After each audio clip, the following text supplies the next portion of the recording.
Hello friends, जय साईं। दोस्तों, NCERT math class 10 lesson 4 द्विघात समीकरण की सीरीज चल रही है, जिसमें आज एक्सरसाइज 4.3 को हम डिस्कस करेंगे, जिसमें क्वेश्चन नंबर 2 आज है, जिसमें हम लोग देखेंगे द्विघाती सूत्र क्या होता है, जिसको कि श्रीधराचार्य सूत्र भी कहा जाता है। इसके पहले क्वेश्चन नंबर 1 में हमने मूलों का अस्तित्व और पूर्ण वर्ग विधि को कंप्लीट कर लिया है। इसका वीडियो बन गया है इस तरह से, इसको आप देखिए ताकि आप क्वेश्चन नंबर 1 में मूलों का अस्तित्व पूर्ण वर्ग विधि को अच्छे से समझ पाएं, क्योंकि मूलों का अस्तित्व का इस्तेमाल यहां भी किया जाएगा। ठीक है, तो उसको देखना, फिर इस वीडियो को लास्ट तक देखना। मैं हूं विजय राय और स्वागत है आप सबका आपके अपने YouTube चैनल सत्य साई क्लासेस पर।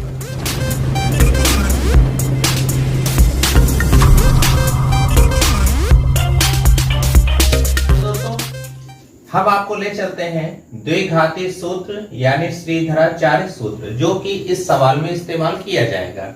ये है, ये देखिए, इसको आपको थोड़ा सा याद करना पड़ेगा। क्या है? x बराबर minus B plus minus under root B square minus 4ac whole upon 2a। ठीक है, इसी को आप चाहे श्रीधराचार्य सूत्र कह लें या द्विघाती सूत्र कह लें, दोनों एक बात है। लेकिन इसका एक टुकड़ा आप पहले से पढ़ चुके हैं। पहले वीडियो में क्वेश्चन नंबर 1 में मैंने बताया है कि विविक्त कर में भी इसका यूज किया जाता है। B square minus 4ac, B square minus 4ac। इसकी जरूरत हमको क्यों पड़ती है? बिना विविक्त करके हमें ये नहीं पता चलेगा कि मूल का अस्तित्व है कि नहीं, क्योंकि जब मूल का अस्तित्व होता है तभी हमको सवाल लगाना पड़ता है। ठीक है, तो इसको यूज करेंगे हम लोग उसी सूत्र पे, उसी क्वेश्चन पर जो क्वेश्चन नंबर 1 दिया गया है, क्योंकि यही कह रहा है कि दिए गए ऊपर दिए गए सारे सवालों को आप द्विघाती सूत्र का इस्तेमाल करके करें। कैसे? चलो दिखा। ये प्रश्न है कि उपर्युक्त संख्या 1 में दिए गए द्विघात समीकरणों के मूल बताओ और द्विघाती सूत्र का प्रयोग करके। तो एक मतलब जो आपने पहले में किया था वही सारे क्वेश्चन आपको फिर से करने होंगे, लेकिन वहां किया था पूर्ण वर्ग विधि से और यहां करेंगे हम लोग द्विघाती सूत्र से। लेकिन वहां भी हमने मूलों का अस्तित्व निकाला था, यहां भी निकालना है। बिना अस्तित्व के सवाल नहीं लगेगा। अस्तित्व बताएगा डी, और अस्तित्व को निकालने के लिए हमें लेना है व्यापक रूप। कैसे? पहले क्वेश्चन को आप ध्यान से देखो। इधर क्वेश्चन ये है और इसको मैंने टैली कराया इससे, व्यापक रूप से। ax square plus bx plus c बराबर 0 से क्या कर दिया? तुलना करा दिया। a मिल गया, b मिल गया देखो, और c मिल गया। और विविक्त कर निकाल के हमने देखा कि b square minus 4ac, b का मान -7 है इस वक्त, तो 7 7 49 और 4 दूनी 8 3 24, मतलब डी कितना आया? 25। अब 25 आपका धनात्मक है। ठीक है, जब 25 धनात्मक है तो मूल कैसे होंगे? वास्तविक होंगे और असमान। तो वास्तविक होने के लिए मूलों का अस्तित्व होता है। अब अगर मूलों का अस्तित्व है तो हम लोग लगाएंगे द्विघात सूत्र। कैसे? चलो दिखाता हूं। दोस्तों, सवाल ये है, आपको पता है कि a 2 है, b -7 है, c ये है। अब हम लगाएंगे द्विघात सूत्र, और द्विघात सूत्र कहता है x बराबर है -b plus minus under root B square minus 4ac और पूरे का बटा 2a। अगर आपको याद है या नहीं याद है तो इधर देखिए, बी स्क्वायर माइनस 4ac को हम क्या कहते हैं? d। तो यानी बी स्क्वायर माइनस 4ac पे हम d का यूज कर सकते हैं ना। इसको अगर मैं यहां यूज कर लूं, ध्यान से देखना, -b plus minus under root D, तो इतना बड़ा सा इतना छोटा हो गया। आपको समझ में आ गया? अच्छी बात। अब -b को हम यहां से यूज करेंगे, माइनस ले लेंगे और b का वैल्यू भी कितना हो जाएगा? ये। ठीक है, ये माइनस यहां से आएगा, b का वैल्यू खुद भी माइनस पे है। प्लस माइनस, अगर आपको याद है अभी तो d का मान आया था 25, आया था कि नहीं? इधर आपका 2 गुणे a का मतलब क्या है? 2। ठीक, अब ध्यान से देखो, ये तो केवल 7 हो गया कट के, और ये हो गया प्लस माइनस। इसका उत्तर कितना आएगा? 5 आएगा ना, और ये आया 4। उसी तरह से एक बार मुझे प्लस के साथ काम करना है, एक बार माइनस के साथ काम करना है।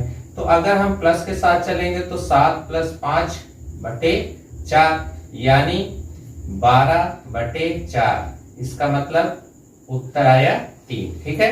अगर हम माइनस के साथ काम करेंगे तो ये देखो,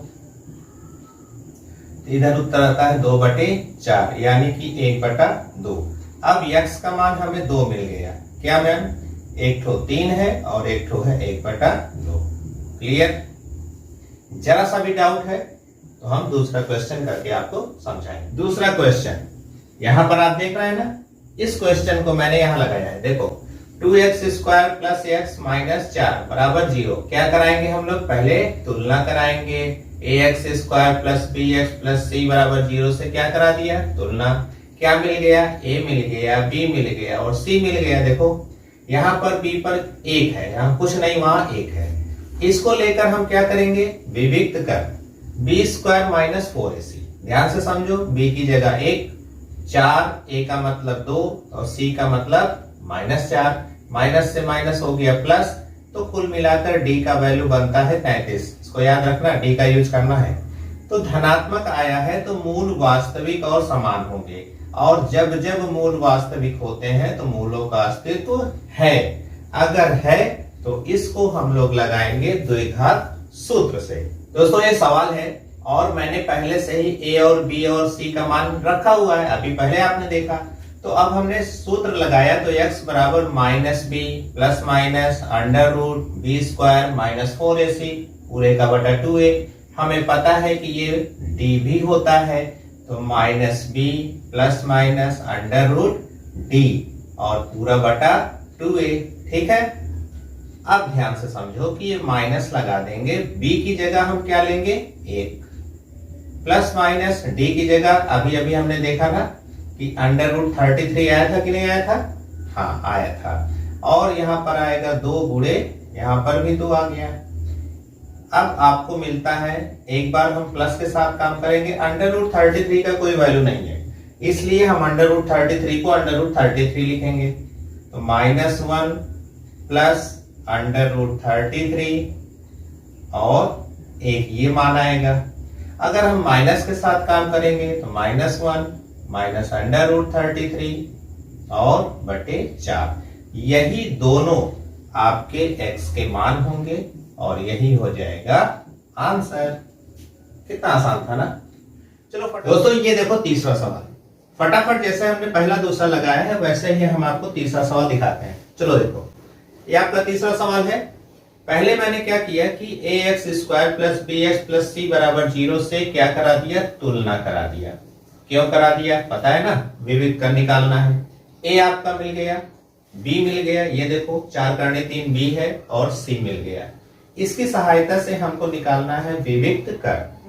हो जाता है b² - 4ac। देखो b आपका यही है ना, और 4 हो गया, a का मतलब 4, c का मतलब 3। देखो ये ठीक है। अब ये स्क्वायर जो है जब 4 पर काम करेगा तो बना देगा 16, और जब 3 पर काम करेगा तो करणी गायब कर देगा, हो जाएगा केवल 3। यहां से 4 चौक 16 और 16 तियां 48। यहां भी 16 तियां 48 और यहां भी 16 तियां 48। आंसर आया 0, यानी d का मान हो गया क्या? 0।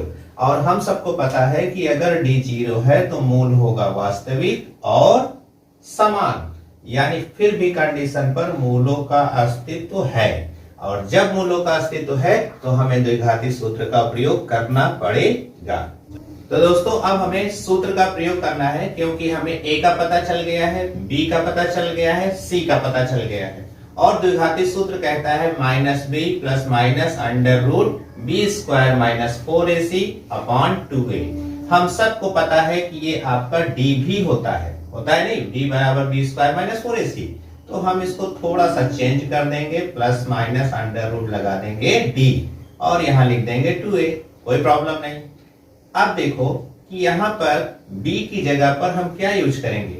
4 करनी 3, ठीक है ना, प्लस माइनस, और d का मान अभी अभी आपने देखा था आया था 0, और यहां पर आ गया 2 × a का मान क्या है? 4।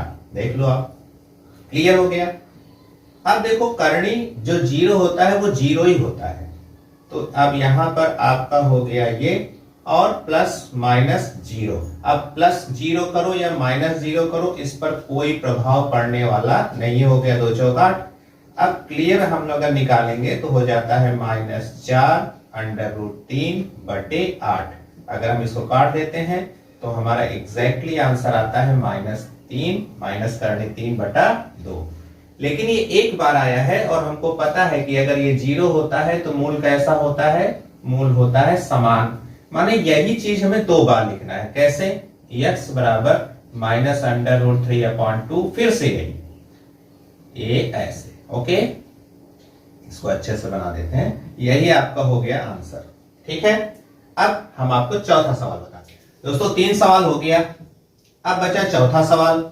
चौथा सवाल ये रहा और इसका सलूशन देखो यहां पर, 2x² + x + 4 = 0। क्या कराना चाहिए? हमको तुलना कराना चाहिए। ax² + bx + c = 0 से तुलना। ये व्यापक रूप है ना, स्टैंडर्ड फॉर्म। तो जब आप तुलना कराएंगे तो आपको मिलता है a, फिर मिलता है b, फिर मिलता है c। देखो यहाँ b पर कुछ नहीं होता है तो हम यहाँ 1 मानते हैं। ठीक है, कई बार मैंने आपको बताया है। इससे हमको निकालना है विविक्त कर। क्या फार्मूला है? b² - 4ac। b पर 1 4 और a पर 2 है और c पर 4 है। यहाँ 1 आया, यहाँ 4 दूनी 8 और 8 चौक 32। लेकिन जब आप इसको घटाएंगे तो आपको मान कैसा मिलेगा? d का ऋणात्मक। और जब d का मान ऋणात्मक होता है तो मूल हो जाते हैं काल्पनिक, और जब काल्पनिक हो जाता है तो मूलों का अस्तित्व नहीं होता है। और जब नहीं होता है तो ये सवाल आगे नहीं जाएगा। यानी ना इस पे आप कोई सूत्र लगा सकते हैं, ना आप लगा सकते हैं पूर्ण वर्ग विधि। यानी कुल मिला के इस सवाल को आपको करना ही नहीं। तो दोस्तों ये एक वीडियो जिसमें आपको क्या मिला, 4.3 का क्वेश्चन नंबर 2 कंप्लीट। ठीक है, उम्मीद है बहुत अच्छा लगा होगा। लाइक शेयर सभी दोस्तों में शेयर कर दो ताकि अगर कोई घर बैठा है तो इसका फायदा ले सके। ठीक है, नए हो अगर तो सब्सक्राइब कर लेना, क्योंकि ये सीरीज कंटिन्यू चलती रहेगी। पूरी की पूरी मैथ में खत्म करूंगा। लेकिन आपको कैसे मिलेगा? जब आप सब्सक्राइब कर लेंगे और बेल आइकन दबा लेंगे तो आपको सबसे पहले मेरी वीडियो मिल जाएगी। मैं मिलूंगा अगले वीडियो में। जैसा